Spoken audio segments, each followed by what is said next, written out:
You're right on time for Hope TV Newswatch on this 18th day of March 2025. A very good evening to you wherever you're watching us from, and welcome to the broadcast. My good name is Kennedy Kimani, and signing for us tonight is Boniface Moredi.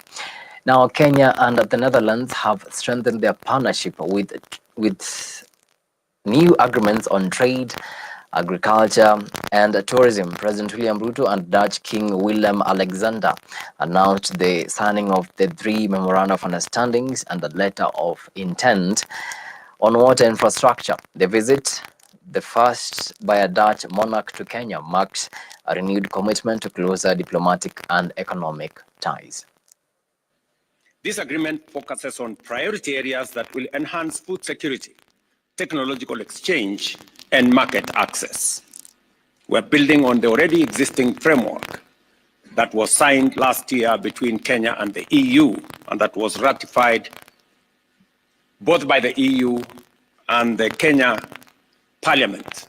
And I have explained to their majesties that it is our intention as Kenya to bring on board the rest of the East African communities as we'll build a bigger market and bring on board more people. The focus of this trade mission is sustainable agriculture and water. The Dutch companies, financial and knowledge institutions, and NGOs that we've brought have a lot of expertise in these issues. And they are looking to work with Kenyan companies and partners to turn this know-how into results. So I hope all of us can seize this moment and turn possibilities into mutual benefits. We are currently, as a government of Kenya, investing in something called county aggregation and industrial parks. In each, we have 47 counties. We are building up a small center where we can aggregate a lot of the commodities that come from the counties, do primary value addition, whether it's cleaning, drying, and all that kind of stuff, either for local use or also for export. Now, Kiharu, Member of Parliament Ndende Nyoro, has refrained from declaring his next political course following his removal as the chair of the Budget and Appropriations Committee. While addressing journalists at his KRCC office in Nairobi, Nyoro expressed gratitude for the opportunity to lead one of the National Assembly's most influential committees. Here's Ianson Mugeria with the details. It is now a week since the Member of Parliament for Kiharu Nyoro was dismissed from his chairmanship role at the Budget Committee in the Parliament. Nyoro, speaking for the very first time after his dismissal, now says that he seeks for return to school for further studies. As I start, I first of all want to be very grateful. Myself, personally, for the chance I have had to serve the Kenyan people in the position of the chairman of the Budget and Appropriations Committee in the National Assembly. As you know, and you have interacted, that has been my designation. And that is work we did with a lot of dedication. And I am grateful for that opportunity. While addressing some of the challenges he encountered, Nyoro has stated that his role as chairman of the Budget Committee has greatly shaped his understanding for the current government, thus providing him with a broader and better political experience. In the year 2023, I realized I also needed to upgrade a little bit because I singularly found that our country, yes, have many challenges, but the overarching challenge that we face as a country are economic challenges in nature. And given the chance I was serving in as the chairman of Budget Committee, I decided to also go back to school. I actually started pursuing 2 master's degrees together. While addressing some of the challenges he encountered, Nyoro has stated that his role as chairman of the Budget Committee has greatly shaped his understanding of the current government, thus providing him with a broader and better political experience. These are issues around classwork. And I was doing it again, and I'm repeating, because I thought, and I still believe even now, that it is important that even as we serve in our specific capacities, that we continue to also develop ourselves, to sharpen ourselves, so that we can be making more efficient decisions as leaders. So in a nutshell, I have been very, I should be very grateful, and I have been very honored by the Kenyan people to have served in that capacity, and especially when our country really needed us to do what we needed to do. Just as snapshot of, so that you understand where I'm coming from. This position is very involving, and I am sure many of you have covered us before. Sometimes sleeping in this office, leaving here very early in the morning. Not just myself, also the members of the members who are serving with. But it was also an experience also to learn and know Kenya. While addressing the press at KICC Nairobi, Nyoro has expressed his gratitude to residents of Kiharu for electing him fully, even without using posters or banners during his campaign. I am among the few MPs who, in the last elections, I was elected without producing a single poster. I'm not saying that as bravado. Neither am I saying it to prove who I am. I'm saying it in humility, that I'm very, very grateful to the people of Kiharu for that honor, to have served them as a member of parliament. This is my second term, and especially given that there are many landed people in our constituency, but they have given me that honor. Speaking about his relationship with other political leaders who have been criticizing him on social media platforms, Nyoro has stated that his political stand is firm and is strong, asking for more time before announcing his next political move. Every politician have their own brand of politics. Myself, I do not answer evil with evil. Neither do I answer insults with insults. Basically, we are all different, and I don't want to purport to know better what I am not. Additionally, Nyoro has congratulated the new budget chairman, thus wishing him well in his leadership, together with the other committee members in the budget sector. I also want to take this opportunity to wish the current chairman of the Budget and Appropriations Committee and the leadership of that committee all the best. I have sat there, I know it is an intense position. It requires you to work very hard, sometimes to the neglect of your constituents. And therefore, I would only wish the current chairman all the best. That I have not had any conversation directly or on phone with any leader of our coalition in regards to the position I used to hold. Okay, if you look at it, it answers many things also, which I also don't want to go into. Reporting for Hope Newswatch, my name is Ianson Mungeria.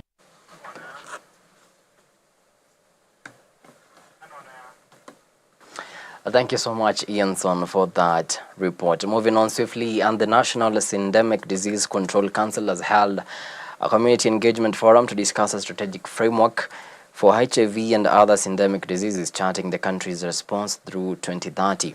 Here's our very own Mudhoni Karaoke with more. We are coming to the end of this Kenya AIDS Strategic Framework 2 this year, and there's a need to have then the plan that takes us to 2030. As all of you know, the country has committed that by 2030, we want to have ended or eliminated HIV as a public health threat among the Kenyan population. With nearly 1.3 million people living with HIV in the country, the recent withdrawal of funds by the US government continues to spark concerns, particularly among those relying on HIV treatment and care. In response, the National Syndemic Disease Control Council, NSDCC, has engaged with people living with and affected by HIV to develop a strategic framework that will sustain HIV care, treatment and response efforts up to 2030. Community members in our definition are people who are affected or infected with the HIV virus. So we were having groups of people who are living with the HIV virus. We were having what we call as the key populations. Key populations are people who have a higher risk of contracting the virus than the normal population. And that is why we gathered here with the communities of people who are living with or affected by HIV to give us their opinions and input and support. Speaking at the event, NSDCC Acting CEO Douglas Bosire acknowledged the impact of the funding cut but reassured the public of ARVs availability in the country. He stated that the Ministry of Health has already flagged off essential HIV medications, ensuring drug stability in the country. Earlier this year, the US government gave a raft of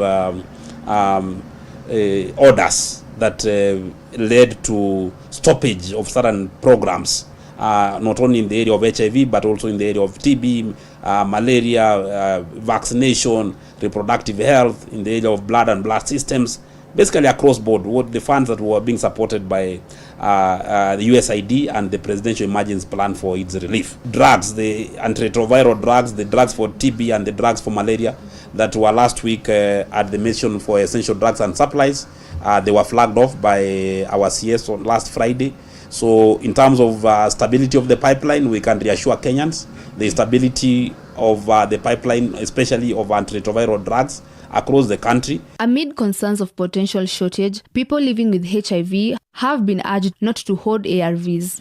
Maurice Moringa, chair of the International Community of Women Living with HIV, encouraged individuals to continue seeking medications as scheduled, assuring them that sufficient ARV supplies are available, with some doses lasting up to a year. Stop hoarding your drugs. We have medicine for some time. If there's anything else, as the National Empowerment Network, which we are part of, as ICWK, as leaders of people living with HIV, we'll let you know where we are because we are working closely with the government. For Hope TV Newswatch, I'm Modoni Karaoke.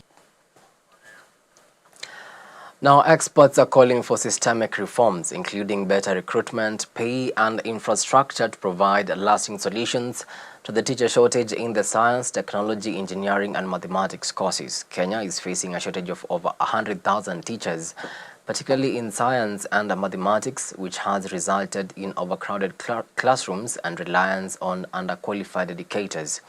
Now, Zitech University Vice-Chancellor Professor Njenga Munene has emphasized the importance of well-trained teachers, and to address this, the university has set up modern science labs to improve practical learning.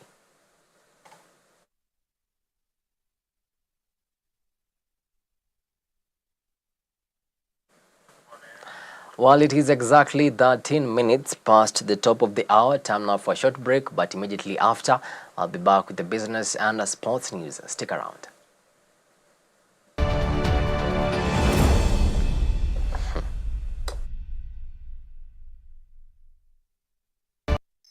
Aya, I'm not go TV stream. It's free. Eh? Go TV stream iko mkononi na ni free. Download Go TV Stream app for free. We enjoy live TV na shows kamia nane. Download and watch later, anytime, anywhere.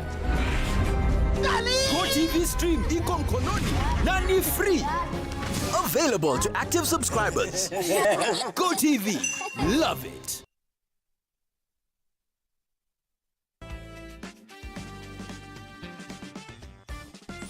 One thing I've learned about leadership, just generally in leadership, the leader is not the smartest person in the room. All right? He's not always the smartest person.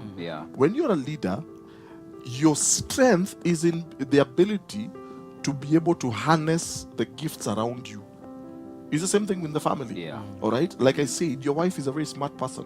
So you don't shut her down. All right? But you allow her to, you pick those ideas, you discuss them, and one of you, you make them your own. Definitely. It's like even in any organization, as the CEO, for example, you're not necessarily the smartest person in that organization, but you get around yourself people who are smart, people who are good in what they do, and then you take all those ideas and then you lead. And guess who takes credit at the end of the day? You take the credit at the end of the day. Because you're the leader. You're the leader. Isn't it? You know. So that's what leadership is all about. So being able to also just harness all those gifts that God has given you through your wife and one of you, but being able to chart the way forward. Men on Record, every Friday at 7 p.m.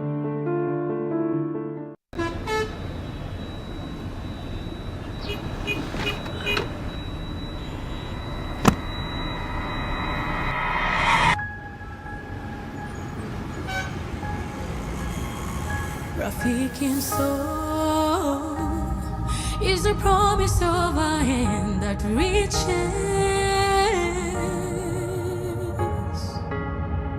and goes beyond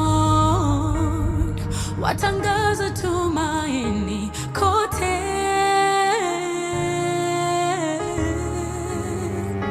I'm forever grateful, ninashukuru ukarimu, ukarimu. I'm forever grateful, ninashukuru ukarimu, ukarimu.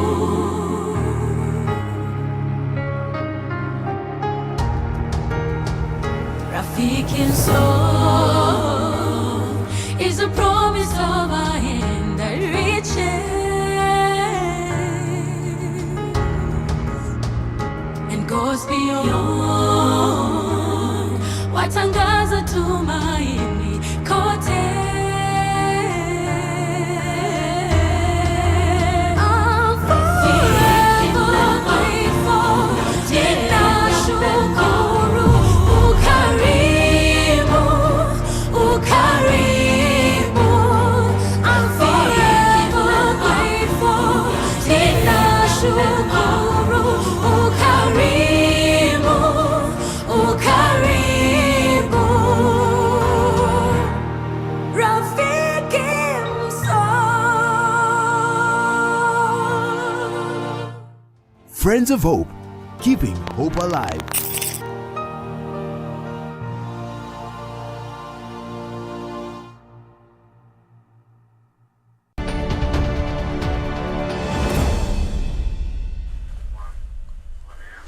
Thank you so much for staying with us. Now let's get down to business. And Kenya's leading electric mobility company, Rome, has teamed up with 4G Capital, a digital credit provider, to offer affordable financing for electric motorcycles to border riders. Through 4G Capital's Genoa Growth Program in partnership with the MasterCard Foundation, the initiative aims to empower women and the youth, with a particular focus on those in the border industry. This partnership is set to provide the most affordable financing option on the market, helping riders transition to cleaner, more sustainable transport.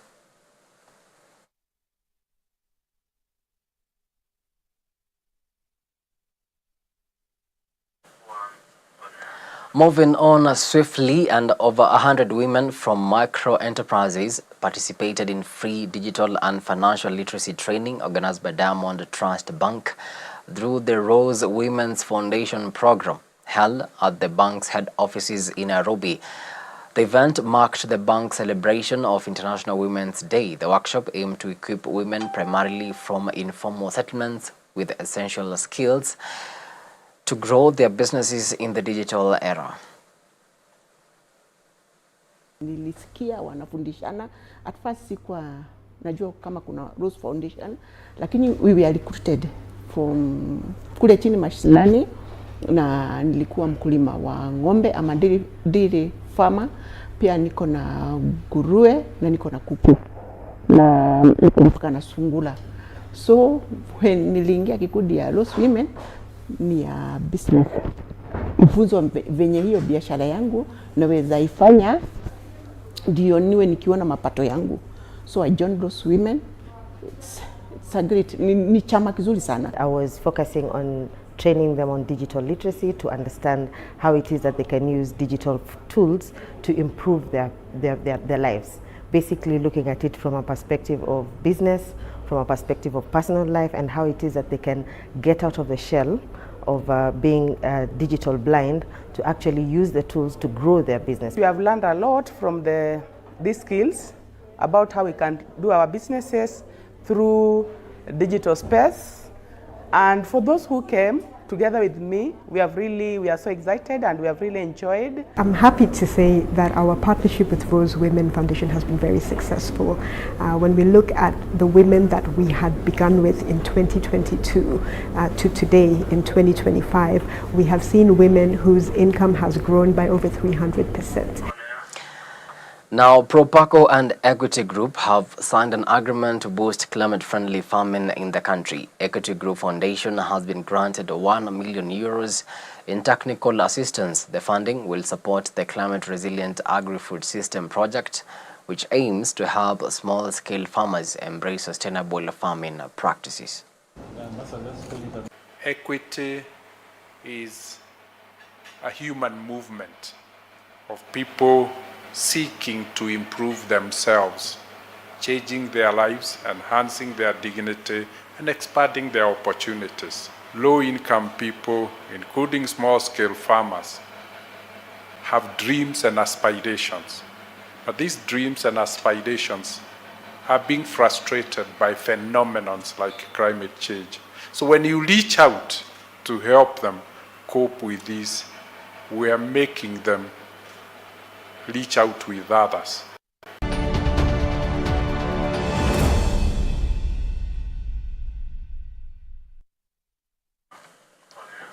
All right, and to some sporting action now. After a year away, rally driver Evans Kavisi is back and ready to represent Kenya in the much anticipated WRC Safari Rally set to take place from Thursday to Sunday this week in Naivasha, Nakuru County.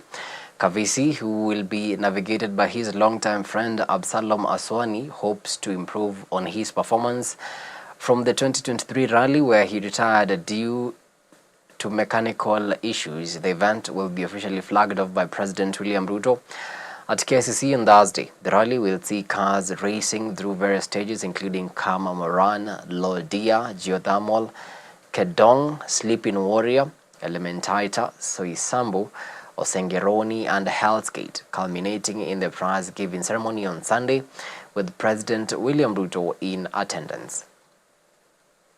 The car has been worked on for quite a while now. It's in tip-top condition. We rebuilt almost everything from the bottom up. We had a few gremlins to start with, but it's typical of this lifestyle. So we are used to having problems every once in a while. But yeah, we're testing the car to just make sure everything is in good nick. And we're ready for the event. So part of the process we've gone through is rebuilding the car. Let's start from the bodywork all the way down to the engine. We've rebuilt that totally from the bottom up. And we normally typically need to run that in for a few kilometers to just make sure that everything gels before we actually map it properly and get it out going on the track.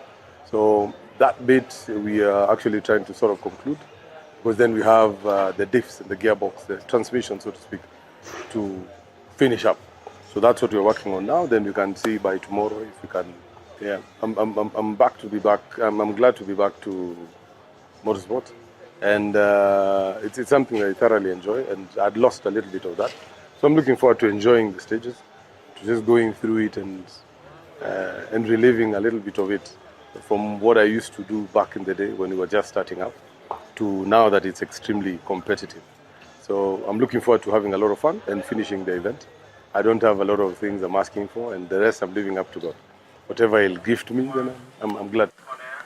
Now, still matters World Rally Championships, and rising star Tinashe Gatimu is stepping up her preparation for the third leg of the World Rally Championship Safari Rally, taking place from Thursday to Sunday this week in Naivasha, Nakuru County. Alongside her co-driver and a mother, Caroline Gatimu, the pair have been fine-tuning their Subaru GC8 ahead of the event, which will feature over 50 teams from around the world. This will be their third consecutive WRC Safari Rally appearance, with the duo making history in 2023 as the first female pairing to complete the rally, a feat they repeated in 2024. Now this year, they are aiming for an even stronger finish. Recently, they also made history by becoming the first all-female team signed by the KCB Racing team.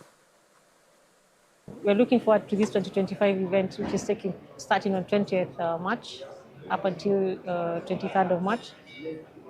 In terms of preparation, we're more or less pretty much ready. The car is just being tuned again, just a little bit of tuning. Then we go out on Monday for recce. Monday, Tuesday we go for recce. We come back on Wednesday and do recce Kasarani as well. Then flag off is on Thursday. Then we go down to Naivasha. Friday, Saturday, Sunday, we do the circuits in Naivasha. And yeah, as a team, I would like us to finish. Well, my prayer and my biggest prayer is just to finish. As you know, in a rally, it's never to win. It's just to finish. And once we bring it now to the finish line, we have won. In terms of preparations, we are pretty much ready. It's just doing final touch-ups on the car, but mechanically and otherwise we are ready for WRC. Today we were unveiling the car, unveiling how it looks, and we're very thankful to KCB for having come on board to sponsor us for this event. I'm also very grateful to 770 Motorsports. They are my family. They are who have made me who I am today. And we are so excited to continue to flag all these flags high and to revisha and fill the row. In this year's WRC, our first expectation is to finish. Finishing, you can't win a rally if you don't finish. So finish the rally, enjoy it as much as they can, and learn as much as they can. Away from that, and KCB RFC head coach Oliver Mangeni has expressed pride in his team's performance despite their narrow 25-21 loss to Kabra Sugar in the Enterprise Cup semi-final held at the ASK Showground in Kakamega. Mangeni noted significant improvements since their last encounter, particularly in their set pieces, but highlighted the need to work on decision-making before the upcoming Kenya Cup semi-final. The team now turns their focus to the Kenya Cup semi-final clash set for the 29th of March.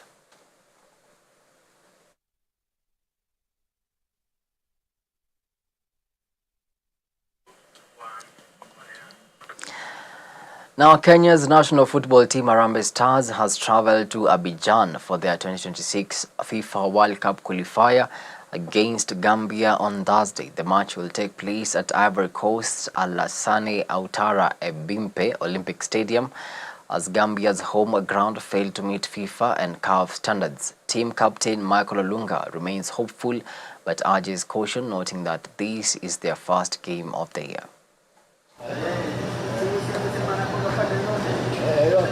Everybody is really looking forward for the first assignments of the year, which is Gabon and Gambia. So we just want to thank the federation, also the new federation, starting with the president, Mr. Hussein, and also our able vice president, Donald Mariga, for making a good, peaceful environment for the players to come and camp and to perform. We saw also the coach, the new coach, believing in a lot of players. He called up a good number of squad, and yeah, everybody is really looking forward to these two fixtures.